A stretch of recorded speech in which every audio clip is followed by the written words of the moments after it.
Hi, I'm Carey Villaseñor, our brand ambassador here at Zaca Mesa and Tread Wines.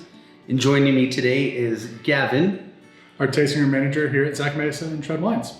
Today we're here very fortunate to taste through a small vertical of our 8 Barrel Syrah. I like to say it's fun. It's definitely one of those bold wines that hits you and lets you know that you're drinking it, which is quite enjoyable for us. I'm excited to go through the years that we have recently and taste and kind of see how they're performing today. Agreed. I think you've hit it. Most of these I expect to be bold and expressive. Looking at the color, I can tell that there's going to be some depth and something exciting about each of these. We're going to start off with the 2018 8 Barrel, which that winter was a little bit more wetter. We were starting to emerge out of the drier years preceding 18 and created a nice, even ripening sort of year. I mean, right on the bouquet, you can smell it. It's definitely expressive. It's bold. Oh, it's got the blue fruits. Yeah. Blueberry, almost like boysenberry too, I think, for myself. I'd say like a bit of smoke in there. I think one of the things, expressive. Wow. Yeah, one of the things I like about Syrah is it ages. It gets a little meatier.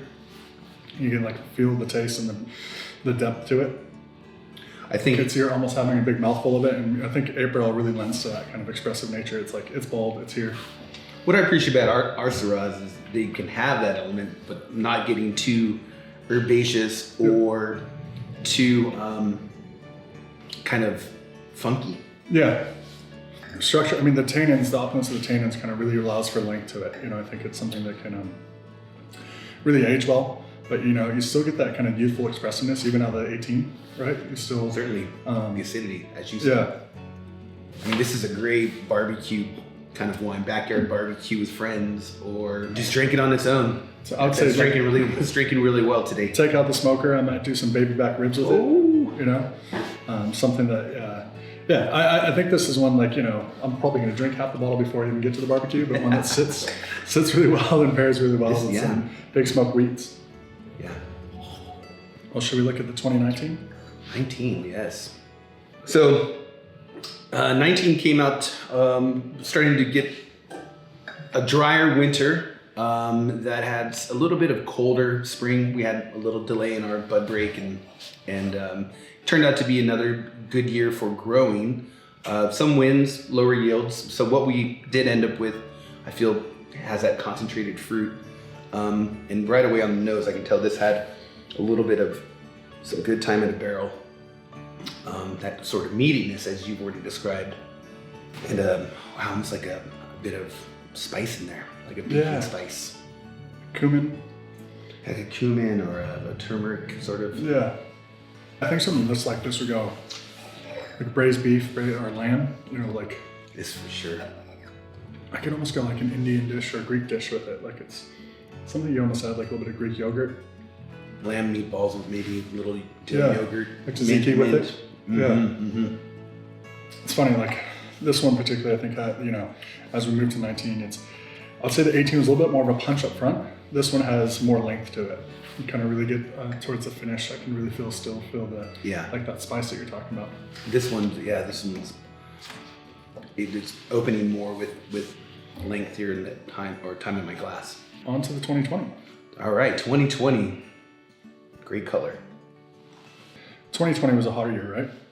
I want to say 20 turned out to be we started to get breaking past the drought side. We started to get a little more rain. More rain in the front. But I feel like the heat, the summer heat was pretty hot. The summer heat, early August, took off the block of days. Some heat and wind in July as well. And that's what our vineyard allows with the elevation it sits at. We're being in the Rhone zone, being able to reach that optimal ripeness, both phenolically and with your acids and your sugars. Even on those, I'm getting some of the sagebush that's kind of local to the vineyard. I think that's a nice expressive thing with the wines that we have. You definitely get a lot of the soil nutrients involved in it, and I think you can taste that at the back end of wines. But here it's expressive on the bouquet, which is nice. And it's framed really well by, again, that nice backbone of acid. I'm gonna go with New York on this one. New York. Let's add the bone and make it a ribeye, call it a tomahawk. There we go. That's even better. The nice double baked sweet potato. Put a little Yeah. Ooh. Get some carotene in your life. Now I'm feeling like we're gonna have to have a barbecue here after we finish this. I think we should. But I mean, that's the nice thing about the 8 Barrel. It's so big and bold and expressive that like it's versatile with the meats that you can do. You can do, from a tomahawk to baby backs to, as we're talking about lamb. I think the nice thing about this too is with the opulent tannins to it. They're nice and structured. They're not too overbearing. It gives good length. You can feel it. You're not feeling parched or dry at the end of it. So it really leans into a lot of different kind of food options that you can use. And I guess that's one thing I haven't really touched on. We haven't touched on is how kind of lithe the tannins are on this. They're not angular or that drying that you were expressing. I think it's that's what I've loved so much about Kristen's winemaking too, is it leads to that, I think it allows the power of the grape to showcase itself. Not too overbearing, not too high in alcohol, not too tannic, Right. It's really coming down to expressive. Yeah. And you're right, this is expressive. All right, 21. And this is the featured one this year. This will be the current release going out in April. So I went into this blind. I hadn't tasted this before. And wow.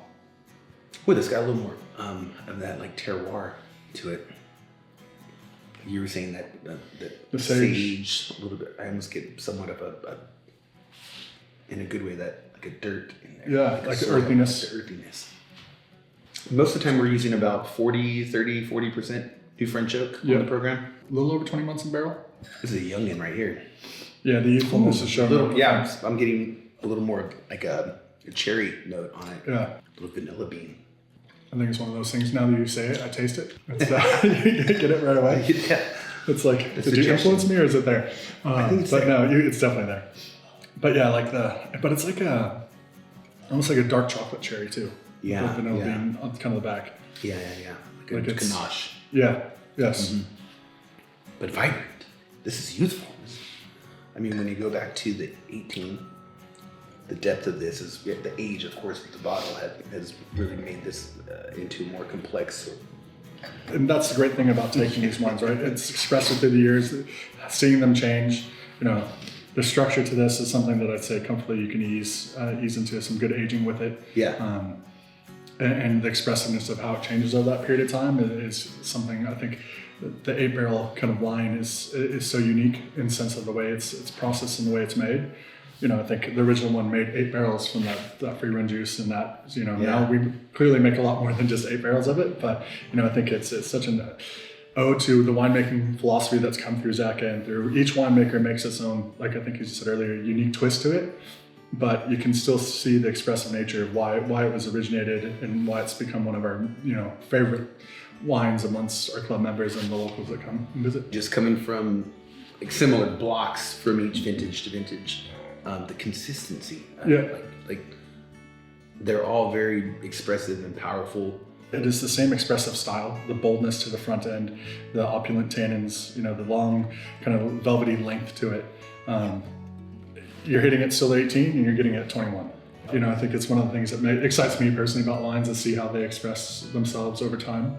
It's pretty hard to always keep a few bottles in storage. I think I sometimes have some friends over and we get through some, but I think this is one, for a barbecue or things like that, you can, I completely always, kind of recommend when people are out, if you love a wine specifically, get 3 or 4 of them and save them for 5 years or 10 years and see how one expresses, right?